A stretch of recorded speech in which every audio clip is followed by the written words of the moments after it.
Let me read to you from a February 4th, 2020 article in Time magazine. The title, The Secret History of the Shadow Campaign That Saved the 2020 Election. Here's the quote. In a way, Trump was right. There was a conspiracy unfolding behind the scenes, one that both curtailed the protests and coordinated the resistance from CEOs. Both surprises were the result of an informal alliance between left-wing activists and business titans. The pact was formalized in a terse, little-noticed joint statement of the U.S. Chamber of Commerce and AFL-CIO published on Election Day. Both sides would come to see it as sort of an implicit bargain, inspired by the summer's massive, sometimes destructive racial justice protests. Inspired? In which the forces of labor came together with the forces of capital to keep the peace and oppose Trump's assault on democracy. Their work touched every aspect of the election. They got states to change voting systems and laws and helping secure hundreds of millions in public and private funding. They fended off voter suppression lawsuits, recruited armies of poll workers, and got millions of people to vote by mail for the first time. They successfully pressured social media companies to take a harder line against disinformation and use data-driven strategies to fight viral smears. After Election Day, they monitored every pressure point to ensure that Trump could not overturn the result. The untold story of the election is the thousands of people of both parties who accomplished the triumph of American democracy at its very foundation, said Norm Eisen, a prominent lawyer and former Obama administration official who recruited Republicans and Democrats to the board of the Voter Protection Program. This is the inside story of the conspiracy to save the 2020 election, based on access to the group's inner workings, never-before-seen documents, and interviews with dozens of those involved from across the political spectrum. It is the story of an unprecedented, creative, and determined campaign whose success also reveals how close the nation came to disaster. Every attempt to interfere with the proper outcome of the election was defeated, said Ian Basson, co-founder of Protect Democracy, a nonpartisan rule of law advocacy group. But it's massively important for the country to understand that it didn't happen accidentally.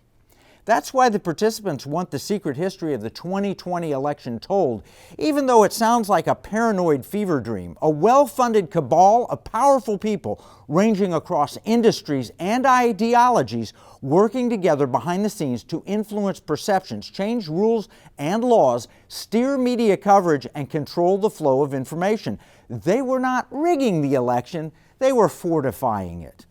So there you have it, bragging about a conspiracy to stop a sitting president, to subvert the will of the people, and to control the outcome of an election. And they succeeded and then bragged about it. Guess what? They're not done.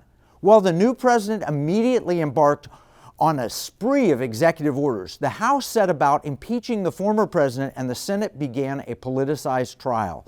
All of this, they admit, is to prevent Donald Trump from running again for the White House. And then there's House Resolution 1, their first order of business after impeachment. Guess what it would do? Join me in the Economic War Room and we'll walk through HR-1, House Resolution 1, and what it means for your future.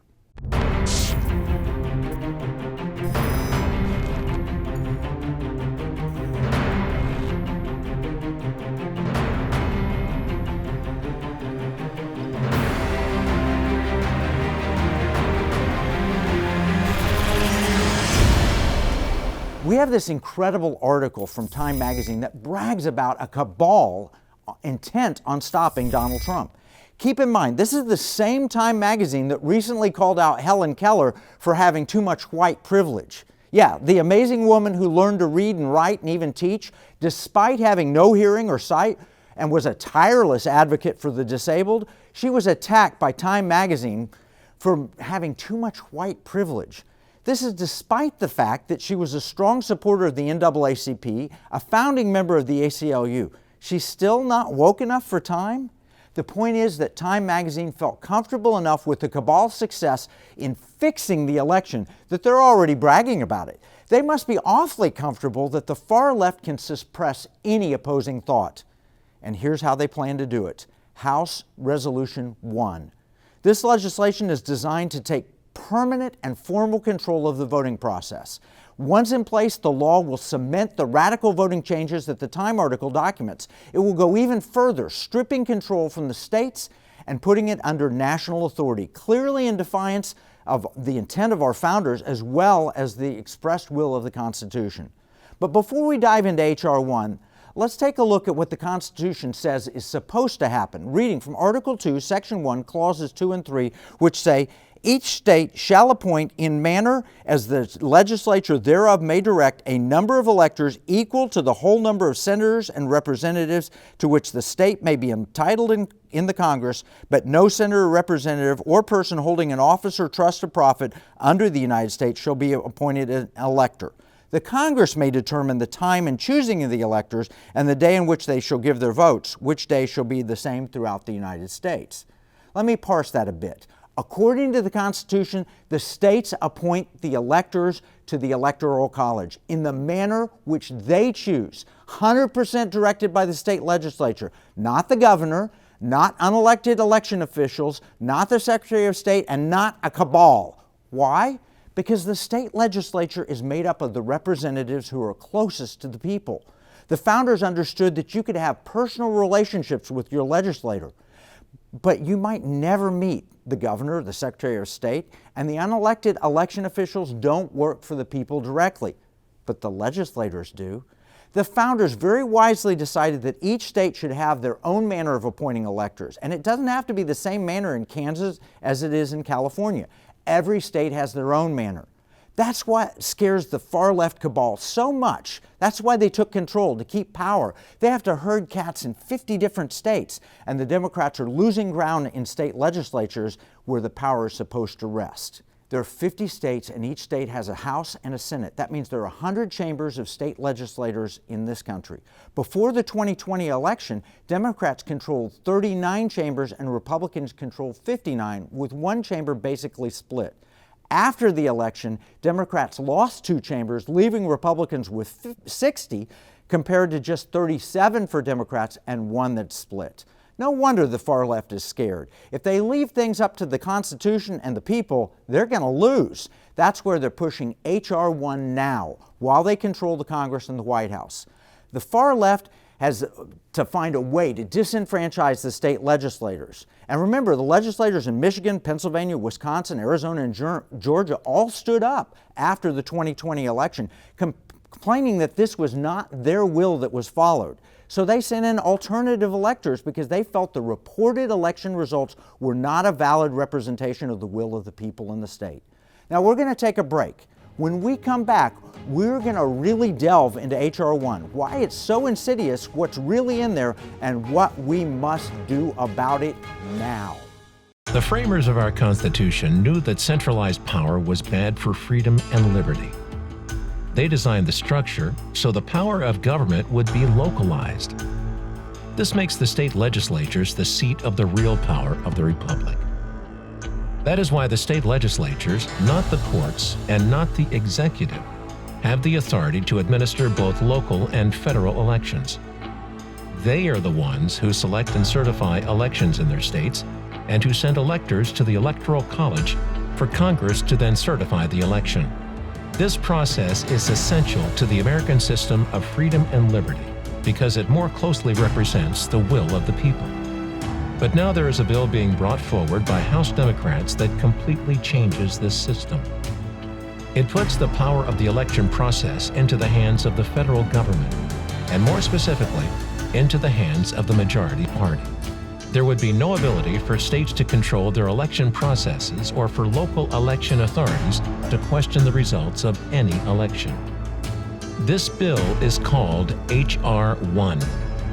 If you value freedom and desire free and fair elections, you must contact your member of Congress and let them know you oppose this legislation. We have teamed up with the Citizens Coalition, Every Legal Vote, and have made this very simple for you. Simply visit economicwarroom.com/HR1, and in less than 60 seconds, you can take action. Again, visit economicwarroom.com/HR1 and click the Take Action button. and you can help preserve freedom and liberty.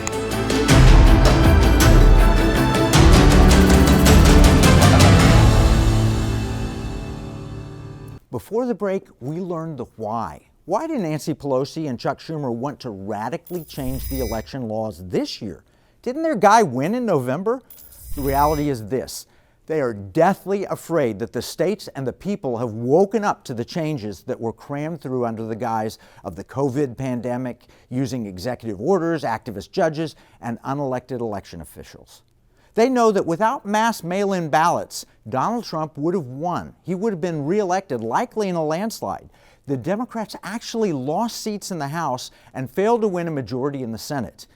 They only have power because Vice President Harris gets to cast a tie-breaking vote. So all the work of the cabal that Time magazine so proudly boasts about could be undone by a constitutional election. The fact is that if the election had exclusively followed the law as written by the state legislatures prior to the pandemic, and not the court changes and special provisions of pandemic, the outcome would have been different. Now hear me, the election did happen and the courts allowed it. Joe Biden was elected president by the electors and the challenges were rebuffed by the courts and the Congress. That's a fact, and that's why Time magazine authors are so happy. But let's go back to what Time said. They said their cabal's work touched every aspect of the election. They got states to change voting systems and laws and help secure hundreds of millions in public and private funding. They fended off voter suppression lawsuits, recruited armies of poll workers, and got millions of people to vote by mail for the first time. Basically, it was mail-in voting that made the difference for Biden. This is from USA Today on December 30th. Americans cast 101 million mail-in ballots, accounting for 63% of the overall vote, with Biden supporters dominating mail-in voting with the 2-to-1 margin over Trump supporters. Now, what does HR-1 say about mail-in voting? It makes it permanent, and without the special protections necessary to ensure that the vote is fair. Let me read from the bipartisan National Election Defense Coalition, which was formed in 2013 based on the work of former President Jimmy Carter and James Baker. Here's what they said about mass mail-in ballots before the election. They said, as with any voting system that is not fully transparent, proving mail-in fraud can be difficult or impossible. Once we drop our ballot in the mail, we can't verify what becomes of it. Additionally, should our ballots arrive in the central aggregating location untampered, they are likely to be counted by the same computerized counters that have been proven vulnerable to error and fraud. Central counting makes fraud on a large scale easier to accomplish and harder to detect. Vote by mail cannot provide a secure chain of custody of the ballots. That means that ballots are moved without consistent public oversight, offering opportunities for fraud, mismanagement, and disenfranchisement. Ballots are stored in hundreds of thousands of locations with insufficient security for 2 to 3 weeks. The ballots are handled by many anonymous persons throughout the process. It's possible that an unmarked contest on a ballot can be marked by someone other than the voter when the ballots are open for counting. That's why Stanford Daily made the following statement. A 2005 commission led by former President Jimmy Carter and James A. Baker III concluded that mail-in ballots remain the largest potential source of election fraud. Mail-in ballots were pretty rare before the pandemic. Now HR-1 wants to make them central for all elections going forward. Permanent mail-in ballots are the centerpiece of HR-1, and the other stuff in there that's even worse. Now, I'm a Native American by heritage and a citizen of a federally recognized tribe. I was born on tribal lands, at least according to the Supreme Court, and I get the honor of voting in tribal elections. So I was particularly interested in what HR-1 said about Native American voting. In Section 1904 of HR-1, the bill defines accommodations for those residing in Indian lands, like where I grew up. As a Native American, the state would have to provide me a mail-in ballot even without a physical address. And I would get to drop it in a drop box without an ID check or verified signature. I guess the idea is that we Native Americans are too poor or maybe uneducated to cast a normal ballot, but I want you to contrast that with the procedure I have to go through to cast a mail-in ballot when I'm voting for the Cherokee chief or the tribal council. First, they don't automatically send me a mail-in ballot. I have to register to vote and then formally request an absentee ballot. I have to prove my address. Since I live outside Oklahoma, that's really the only way I can vote. And to request a ballot, I have to submit my tribal citizenship card and then have my signature matched. And when I get my ballot, I have to fill it out properly and sign it. Then I have to place it in a special envelope that has to be notarized to prove that I am who I say I am. Apparently, the Cherokee Nation is far more concerned with election security. Under HR-1, to vote for president, you don't need to request a ballot. You don't need to register an address. You don't need a signature match. You don't need an ID. You don't need a notary. You just take a ballot from the stack, fill it out, and drop it in an unmanned box. How do you validate accuracy? According to the experts, you can't. And that is just one tiny provision of HR-1. It's a long bill. When I read it, it was 791 pages without wasted words. Let's dive into some of the really scary provisions. To do so, let me quote from the Conservative Action Project. They say, number one, HR-1 undermines the First Amendment. HR-1 undoes key Supreme Court cases that protect elections as fundamental to free speech. It would allow the Federal Election Commission to track and catalog more of what Americans are saying, register even very small political donations, and make public those who donate to different charitable and nonprofit organizations. The legislation will subject private citizens to intimidation and harassment for their private and political beliefs, far broader than what was done in the IRS targeting scandal in 2013. Number two, they say HR-1 yanks election authority away from the states. HR-1 reasserts the ability of the federal government to micromanage state elections through a process known as pre-clearance. Pre-clearance, which was previously overturned by the Supreme Court, requires states to get permission from the federal government for changes as small as modifying the hours of an election office or moving a voting location from a school gym to the library. Critically, none of these practices would undo any fraud or corruption. Rather, these same practices result in incorrect registrations and inaccurate voting data while failing to address the actual corrupt practices like ballot harvesting. Moreover, they're all designed to eliminate the federalism that keeps elections transparent, local, and fair. And three, HR-1 attacks individual voter integrity. America was founded on the principle of one person, one vote. HR-1 turns this on its head by weaponizing every aspect of the political regulatory system. The Federal Election Commission, which is currently a neutral body, would be given a 3-2 makeup, guaranteeing a partisan outcome with little accountability toward the actual votes cast. HR-1 also includes a 600% government match for political donations and authorizes even more public funding for campaigns.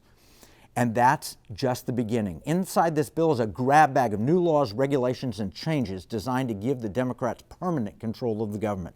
We're going to take another break. When we come back, we'll dive into some of the really scary provisions designed to consolidate power for Nancy Pelosi and to change America forever.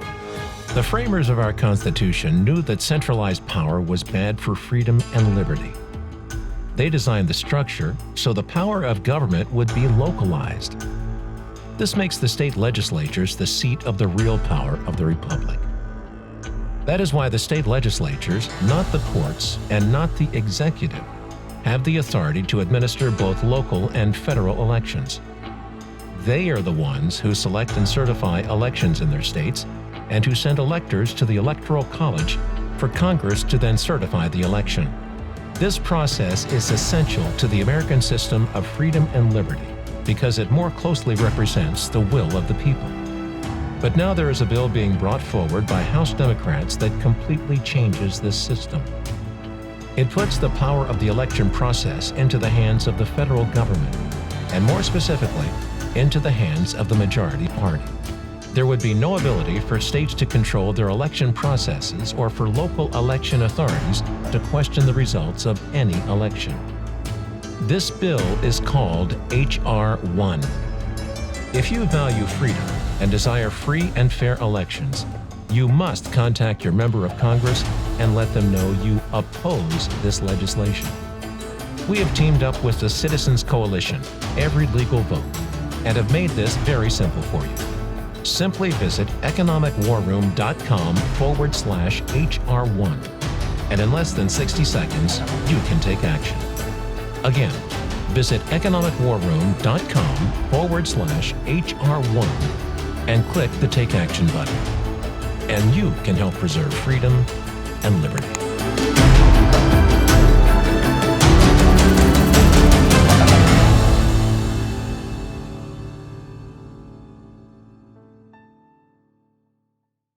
Welcome back. We were talking about HR-1, something the Wall Street Journal described as Nancy Pelosi consolidating power. Here's what they said. HR-1 imposes California-style election rules nationwide. The bill requires every state to register voters based on names in the state and federal databases, such as anyone receiving food stamps or who interacts with the state DMV. It mandates same-day and online voter registration, expands mail and early voting, and limits states' ability to remove voters from rolls. Overall, the bill is designed to auto-enroll likely Democratic voters, enhance Democrat turnout, with no concern for ballot integrity. The bill also strips state legislatures of their role in drawing congressional districts, replacing them with commissions that are ostensibly independent. But in practice, commissions have turned out to mostly favor Democrats, as in New Jersey and California. If states want such commissions, so be it. But this is an attempt to impose one Pelosi standard from coast to coast, end quote. We also quoted from the Conservative Action Project. Here's a bullet point summary they provided from the 790-plus page bill. They said HR-1 forces states to implement mandatory voter registration, removing civic participation as a voluntary choice and increasing chances for error. 2, mandates that states allow all felons to vote. 3, forces states to extend periods of early voting. 4, mandates of same-day voter registration, which encourages voter fraud. 5, limits the ability of states to cooperate to see who is registered in multiple states at the same time. 6, prohibits election observers from cooperating with election officials to file formal challenges to suspicious voter registrations. 7, criminalizes protected political speech by making it a crime to discourage someone from voting. 8, bars states from making their own laws about voting by mail. 9, prohibits election officials in each state from participating in federal election campaigns. 10, mandates free mailing of absentee ballots. 11, HR-1 would cause sweeping and irrevocable damage to free speech, privacy, and integrity that are central components to free and fair elections in America. They conclude by saying, "We oppose HR-1 in the strongest possible terms and urge all conservatives to do likewise." This urging was signed by nearly 150 top conservative leaders in America, and with good reason. But it only scratches the surface of the radical changes in the bill. Some of the other crazy provisions include making the District of Columbia and Puerto Rico both new states, adding 4 Democrat senators. We told you that this would happen in episode 111, Playing for Keeps. The Epoch Times featured election lawyer J. Christian Adams in a recent article. What he said was worth hearing. Quoting, Public Interest Legal Foundation President J. Christian Adams couldn't believe what he was reading as he pored over the text of HR-1, the For the People Act, which was the first piece of proposed legislation introduced by congressional Democrats in the 117th Congress. He said, "We've been collecting over the years non-citizen maintenance data for the state voter registration rules, and here's how it works. People apply to register to vote who are non-citizens, and sometimes they announce they're non-citizens on the forms. It says, are you a U.S. citizen? And they mark no. And they get registered to vote somehow anyhow. I don't know. And it's not until years later that it's discovered, and meanwhile they've been voting in American elections. Adams said he was stunned when he came across Section 1015D2 of HR-1, which makes it illegal for any government official to make a record or to disclose publicly an individual's decision not to affirm his or her citizenship. Adams' group currently has litigation in court in Maine, Pennsylvania, Illinois, and Maryland seeking public records on individuals who are registered to vote but aren't U.S. citizens. The litigation is made possible by the public records provision of the 1993 Motor Voter Registration Act. But now they want to strip that away. They want to make it impossible to find the non-citizens that are voting. If HR-1 becomes law with Section 1501 as presently written, neither Adams nor any other American citizen will be able to obtain non-citizen voter registration records. Millions of non-citizens could vote in federal elections without risk of being exposed. And that's the end of the quote from Epic. Beyond that, HR-1 also gives federal officials complete control of voting machines, automatic registration of 16-year-olds, salaries for candidates with much of the funding from tax dollars, and silencing of any opposition. The bill is so bad that even the ACLU urged opposition to the 2019 version of the same bill, same title, because it silenced free speech. You need to know about HR-1 because it has the most serious economic implications. If the Democrats consolidate permanent power, your life and that of your children and your children's children will be radically changed forever. We've already seen what Joe Biden can do in just a few days in office. He'll ban fracking. He signed orders to cancel the Keystone Pipeline. He's thrown people out of work as a result. His energy policy will enrich both the Middle East and China at our expense. Now, we covered this in episode 126. You could kiss American energy independence goodbye. In episode 125, we dealt with the impact of Biden policies on mortgage interest rates and stock market returns. In episode 124, we explained how the Biden policies will impact inflation rates, our federal debt, and the value of our dollar. A $15 minimum wage? It might work in New York, but it would devastate a small town in Oklahoma or New Mexico. Biden proposes that it be national and mandatory. On top of that, think about the economic impact from the Green New Deal. We're not exaggerating when we say that this could bankrupt America. And all of this is taking place with a closely divided House and a power-sharing Senate. The Democrats are pushing HR-1 so they have permanent control of the government. And they're discussing court packing so the Supreme Court can't interfere with pesky things like declaring their plans unconstitutional. Power corrupts, and absolute power corrupts absolutely. The restrictions on free speech might even make what I'm saying in opposition to this bill somehow illegal. Who would stand up to the tyranny? Bottom line, HR-1 is a direct threat to your freedom and to your economic well-being. We'll provide a complete analysis of HR-1 from a conservative perspective in our economic battle plan. But more importantly, you can get your free copy at economicwarroom.com, but you can also let your voice be heard. Read the bill, read the commentary, and then decide if it's good or bad for America. Then go to economicwarroom.com/HR1 to take action. We've partnered with everylegalvote.com. In 60 seconds, you'll be able to take action and let your voice be heard to the House and the Senate and the state legislatures. Look, most people who will warn you about HR-1 will be well-meaning, but they'll use the issue for fundraising. That's not what we're doing here. The Economic War Room is asking you to help us avert disaster by taking action.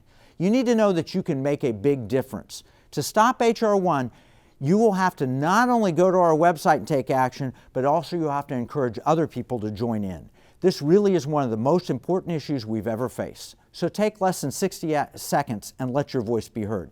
Remember, what we see as a marketplace, our enemies view as a battle space. Take action. This is Kevin Freeman from the Economic War Room.